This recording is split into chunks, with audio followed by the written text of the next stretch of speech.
6వ తరగతి general science. మొక్కలు, భాగాలు, వాటి విధులు. మనం చూసే మొక్కలు అన్నీ ఒకే రకంగా ఉండవు. కొన్ని చిన్నవిగా ఉంటే మరికొన్ని పెద్దవిగా ఉంటాయి. అయితే మొక్కల మధ్య చాలా పోలికలు కనిపిస్తుంటాయి. మొక్కలలోని ఒక్కొక్క భాగము ఒక్కొక్క విధిని నిర్వహిస్తూ ఉంటుంది. మొక్కల ఆకారాలలో, పరిమాణంలో వైవిధ్యం ఉన్నప్పటికీ అన్ని మొక్కలలో సాధారణంగా వేరు, కాండము, పత్రము అనే ముఖ్యమైన భాగాలు ఉంటాయి. కొన్ని మొక్కల వేర్లలో ప్రధానమైన వేరు లావుగా, మందంగా ఉండి మరికొన్ని సన్నని వేర్లను కలిగి ఉంటుంది. ప్రధానమైన వేరును తల్లి వేరు అని అంటారు. సన్నని వేర్లను పార్శ్వ వేర్లు అని అంటారు. కొన్ని మొక్కలలో సన్నగా కేశాల మాదిరిగా ఉండే వేర్లు కాండం పీట భాగం నుండి బయలుదేరుతాయి. ఇటువంటి వేర్లను పీచు వేర్లు అని అంటారు. సాధారణంగా పీచు వేర్లను కలిగి ఉన్న మొక్కలలో ప్రధాన వేరు లేదా తల్లి వేరు అనేది ఉండదు. మట్టిలో మొక్క స్థిరంగా పాతుకుపోవడానికి వేర్లు అనేవి సహాయపడతాయి. వేర్లు మట్టి నుండి నీటిని పీలుస్తాయి. నీటితో పాటు ఖనిజ లవణాలను కూడా శోషిస్తాయి. కొన్ని మొక్కలు ఆహారాన్ని వేర్లలో, కాండంలో, ఇతర భాగాలలో దాచుకుంటూ ఉంటాయి. వేర్లలో ఆహారాన్ని దాచిపెట్టుకునేవి ముల్లంగి, క్యారెట్, బీట్రూట్. ఈ తరహా వేర్లలో ఆహారాన్ని దాచిపెట్టుకునే మొక్క వేర్లు లావుగా ఉంటాయి. వీటిని దుంప వేర్లు అని అంటారు. క్యారెట్, చిలకడ దుంప వంటి వేర్ల ద్వారా లభించే ఆహారాన్ని పచ్చివి కూడా తినగల అవకాశం ఉంటుంది. మొక్కలలో మరొక ముఖ్యమైన భాగము పత్రము. పత్రములో పత్రపీఠము, పత్రవృంతము, పత్రదళము అనే ముఖ్యమైన భాగాలు ఉంటాయి. పత్రదళాన్ని జాగ్రత్తగా పరిశీలించినప్పుడు అందులో సన్నని రేఖల వంటి నిర్మాణాలు పత్రమంతా వ్యాపించినట్లు కనిపిస్తాయి. ఈ సన్నని రేఖల వంటి నిర్మాణాలను ఈనెలు అని అంటారు. పత్రదళంలో మధ్యలో కనబడే పొడవైన ఈనెను ఈనె అంటారు. నడిమి ఈనె నుండి ఏర్పడే శాఖలను ప్రక్క ఈనెలు అంటారు. పత్రదళంలోని ఈనెల అమరికలను ఈనెల వ్యాపనం అని అంటారు. పత్రదళం నడిమి ఈనె, ప్రక్క ఈనెలు వలలగా అల్లుకుపోయి ఉంటాయి.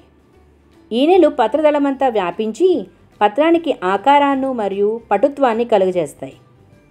పత్రములో ఈనెలు లేకపోయినట్లయితే పత్రం యొక్క ఆకారం స్థిరంగా ఉండేది కాదు. ఈనెల వ్యాపనము విస్తరించిన ఆకారాన్ని బట్టి, జాలాకార ఈనెల వ్యాసమును బట్టి సమాంతర ఈనెల వ్యాపనము అని పిలవచ్చు. సన్నగా, పొడవుగా ఉండే వెదురు, యూకలిప్టస్, తాడి చెట్టు, గడ్డి జాతికి చెందిన జొన్న వంటి మొక్కల పత్రాలలో సమాంతర ఈనెల వ్యాపనం చూడవచ్చు. పత్రం మొత్తం క్రమరహితంగా విస్తరించిన జాలాకారపు ఈనెలను రావి, దోస, రేగు వంటి పత్రాలలో గమనించవచ్చు. సాధారణంగా తల్లి వేరు వ్యవస్థ కలిగిన మొక్కల పత్రాలకు జాలాకార ఈనెల వ్యాపనం ఉంటుంది. అలాగే పీచు వేరు వ్యవస్థ కలిగిన మొక్కల పత్రాలకు సమాంతర ఈనెల వ్యాపనం ఉంటుంది. పత్రాలు మొక్క జీవితంలో ప్రధాన పాత్రను వహిస్తాయి. మొక్కలు గాలి పీల్చుకుని వదలడానికి అంటే వాయు వినిమయంలో పత్రాలు కీలక పాత్ర పోషిస్తాయి. పత్రం యొక్క బాహ్య పొరను సూక్ష్మదర్శిని ఉపయోగించి పరిశీలించినప్పుడు పత్ర రంధ్రాలను పరిశీలించవచ్చు. పత్ర రంధ్రాలకు చిక్కుడు గింజ ఆకారంలో కనిపిస్తాయి. మొక్కకు వాతావరణానికి మధ్య వాయు వినిమయం జరగడానికి ఈ పత్ర రంధ్రాలు తోడ్పడతాయి. మానవ శరీరంలోని ముక్కుతో పోల్చదగిన మొక్క యొక్క అంగము ఈ పత్ర రంధ్రాలే. ఎండిన ఆకులపైన వివిధ రకాల సాంప్రదాయిక, పౌరాణిక చిత్రాలను అందమైన రంగులతో గీసే కళ వరంగల్ జిల్లాలో ఒక కుటీర పరిశ్రమగా ఉన్నది. పత్ర ఉపరితలం నుండి మొక్కలలో అధికంగా ఉన్న నీరు ఆవిరి రూపంలో బయటకు పోతుంది. బాష్పోత్సేకమును గమనించడానికి ఎండలో పెరిగే ఆరోగ్యవంతమైన మొక్కను ఎంపిక చేసుకోవాలి. పత్రాలు కలిగిన కొమ్మను ఒక పాలిథీన్ సంచిలో బంధించి కొద్దిసేపటి తర్వాత పాలిథీన్ సంచి లోపలి భాగంపై నీటి బిందువులు ఏర్పడడాన్ని గమనించవచ్చు. మొక్కలు పత్రరంధ్రాలు వాయు వినిమయంతో పాటుగా మొక్కలలో అధికమైన నీటిని బయటకు బాష్పోత్సేకము అనే ప్రక్రియ ద్వారా పంపడంలో సహకరిస్తాయి.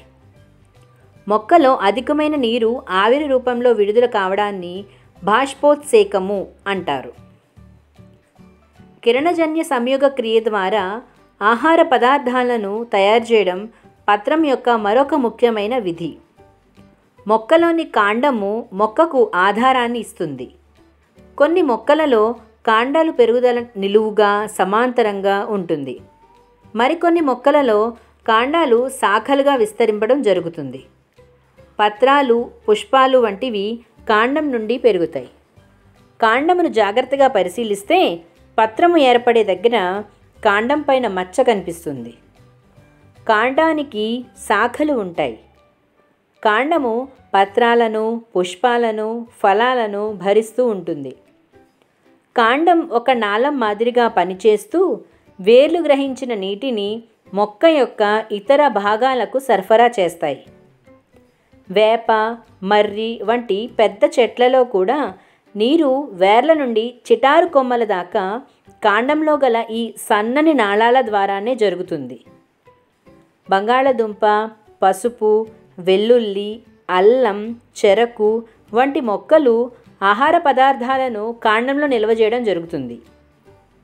కనుక బంగాళదుంప, పసుపు, వెల్లుల్లి, అల్లం, చెరకు వంటివి కాండం రూపాంతరం చెందిన ఆహార పదార్థాలు.